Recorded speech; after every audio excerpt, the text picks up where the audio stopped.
आज हम आप सबको बताने जा रहे हैं कि मेष राशि 2024 जनवरी महीना में उनका समय कैसा चलेगा। सब मोटा मोटी ठीक ठाक ही चलेगा। आइए हम आपको कुंडली के माध्यम से बताने की कोशिश कर रहे हैं। आइए मेष राशि के गोचर के बारे में कुछ जानकारी लेते हैं।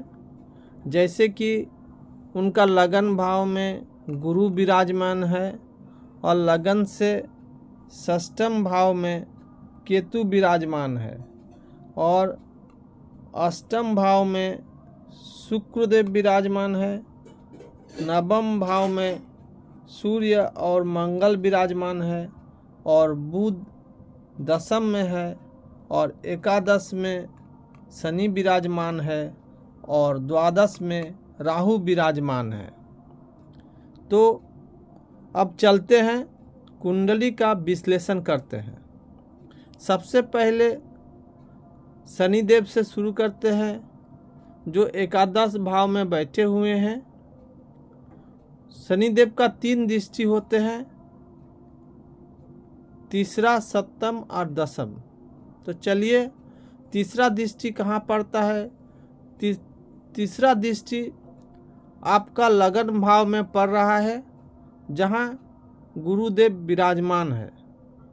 सप्तम दृष्टि पंचम घर में पड़ रहा है और दशम दृष्टि अष्टम घर में पड़ रहा है जहाँ शुक्रदेव विराजमान है।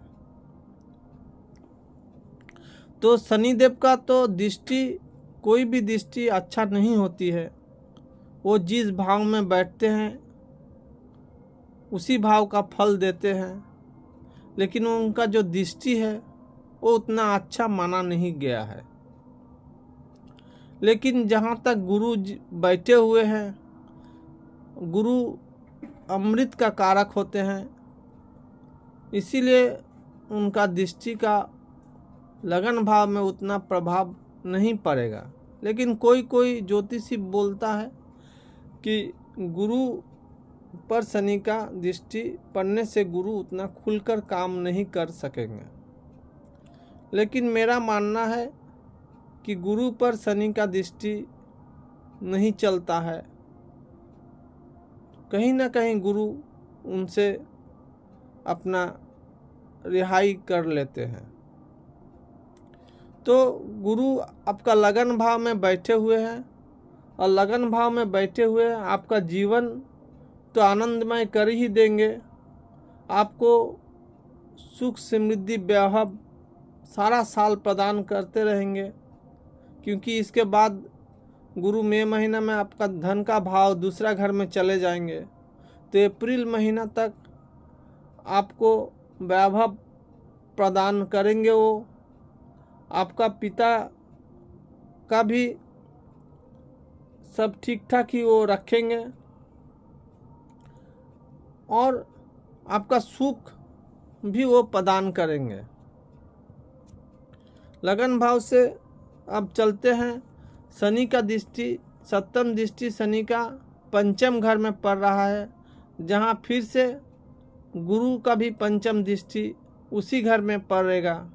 तो इससे क्या होगा कि आपका जो शनि का नकारात्मक दृष्टि है वो गुरु कहीं ना कहीं ख़त्म करेंगे और आपका बुद्धि भाव में वृद्धि करेंगे। जो व्यक्ति कहीं ना कहीं प्रेम संबंध में अटका हुआ है वो भी अपना प्रेम संबंध को आगे बढ़ा सकेंगे। और ये संतान का सुख भाव भी है। अगर कोई संतान के लिए बहुत दिन से कोशिश कर रहा था, नहीं हो रहा था, तो उनका भी काम बनते नज़र आ रहा है। ये आपका अचानक धन प्राप्ति भी कराता है।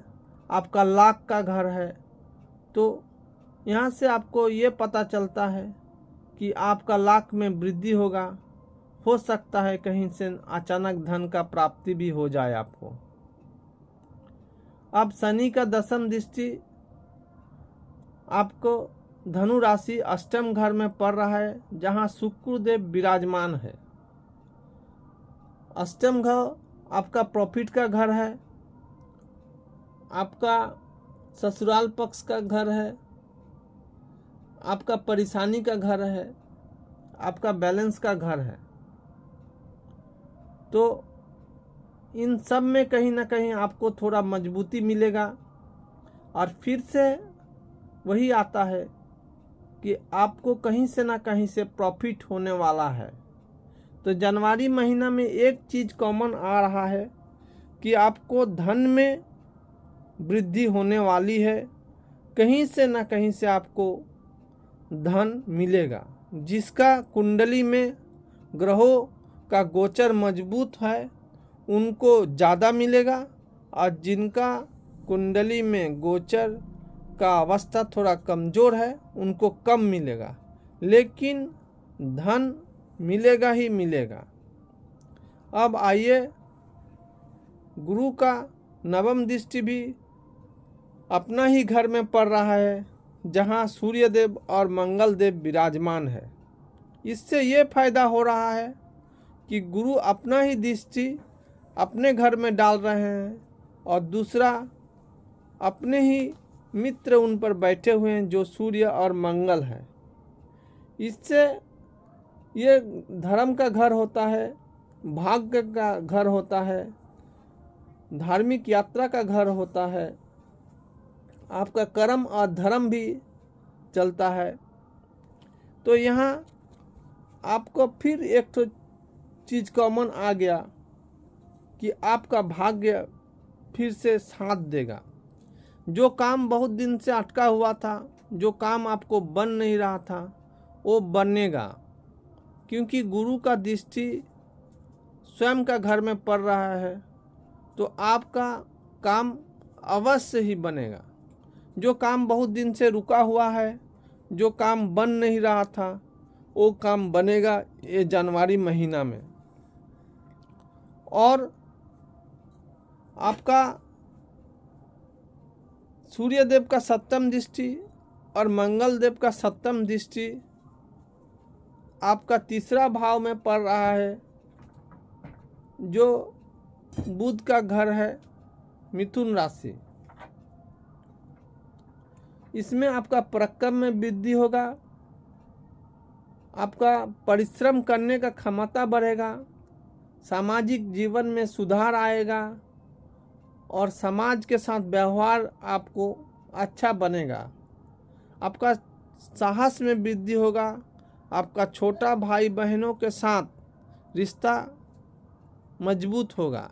अगर किसी का छोटा भाई बहनों के साथ रिश्ता बिगड़ा हुआ था, उसका भी रिश्ता बनेगा। लेकिन आपको थोड़ा अपना क्रोध पर, अपना हठ पर नियंत्रण रख कर चलना पड़ेगा, क्योंकि सूर्यदेव और मंगल देव दोनों क्रोधी स्वभाव का है। इसलिए आपका क्रोध भी बढ़ने का संभव रहेगा। इसको आपको नियंत्रण रख के चलना पड़ेगा। फिर देखते हैं शुक्रदेव का सप्तम दृष्टि दूसरा भाव में पड़ता है, जो उनका ही घर है और ये आप धन का कारक है। तो ये फिर से एक बार कि आपका धन में वृद्धि होने वाला है। जनवरी महीना में मेष राशि का धन में वृद्धि अवश्य ही होगा। किसी को कम होगा, किसी को ज़्यादा होगा, लेकिन अवश्य ही उनको अचानक धन प्राप्ति का योग है और आपको कहीं से ना कहीं से आपको अचानक धन वृद्धि होगा। आपको या तो नौकरी में सैलरी में हाइक होगा, या आपको कहीं से लॉटरी लग सकता है, या आपको कहीं से अपना मातृपक्ष से ममहाल से कहीं ना कहीं धन प्राप्ति हो सकता है। इससे जनवरी महीना में मेष राशि वाले को धन का प्राप्ति अवश्य होगा। अब बुध का जो सप्तम दृष्टि है वो चतुर्थ भाव में पड़ रहा है, कर्क राशि में, जिसका स्वामी चंद्र है। तो यहाँ कहीं ना कहीं थोड़ा सा अपना माता का सेहत पर आपको ध्यान रखना पड़ेगा। अपना सुख भाव जो होता है उस पर थोड़ा आपको ठीक रखना पड़ेगा। और आपको थोड़ा ठंडा से बचा के रखना पड़ेगा। आपको अपना माता को या खुद को भी थोड़ा ठंडा से परहेज रखना पड़ेगा, नहीं तो कहीं ना कहीं ठंडा लग सकता है आपको।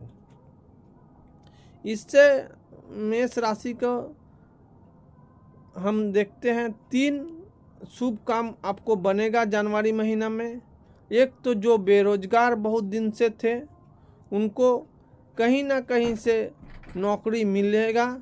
दूसरा, धन में वृद्धि होगा, आपका बैंक बैलेंस बढ़ेगा, कहीं ना कहीं से आपका धन प्राप्ति होगा। और तीसरा, आपका जो लाख में वृद्धि होगा, जो फिर से आपको जो बना हुआ काम नहीं बन रहे थे या जो बहुत दिन से काम आपका अटका पड़ा हुआ था वो काम आपका बनेगा। इसी के साथ मैं अपना बातचीत यहीं विराम करता हूँ। और ये जो फलादेश है जो मेष राशि पर किया हूँ, ये फलादेश 70% से 80% सटीक बैठेगा।